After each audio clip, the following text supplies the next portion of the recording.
我哋生活喺一個將休息睇成係一種獎勵嘅文化入面，好似要先辛苦過，先至有資格去抖。我哋以為乜都唔做係浪費時間，但如果休息其實唔係進步嘅停頓，而係推動進步嗰部隱形引擎呢？當你夾硬撐住去對抗疲勞嗰陣，你其實並無贏到任何進度，你只不過係消耗緊你嘅靈魂。你會變得好易受情緒影響，思考變淺，而且精疲力盡。我哋好驚一旦停低，呢個世界就會掉低我哋。但事實係，如果你唔停低，最後掉低你自己嘅，會係你自己。修復其實係一種好專業嘅工作。喺呢段期間，你經歷過嘅嘢先可以轉化成智慧。就好似一幅田需要休耕期去恢復養分一樣，你嘅心靈亦需要一個安靜嘅空檔去揾返嗰份清晰。你並唔係嘥咗一日，你係喺度深耕緊你嘅根。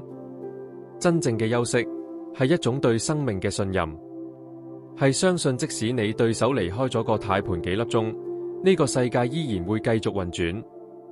呢種係一種唔追求生產力嘅勇氣，好等當你返去嘅時候，你帶翻去嘅係一份完整嘅自我，而唔單止係勞力。回想一下你上次真正感受到靈感係幾時？係當你忙到踢晒腳嗰陣，定係喺沖緊涼、行緊路，又或者係啱啱醒返嗰一刻？靈感係唔會去追逐一個大忙人嘅，佢只會揾嗰啲安靜落嚟嘅靈魂。你唔需要為咗你嘅靜止去揾藉口，亦都唔需要去補返你用咗嚟呼吸嘅時間。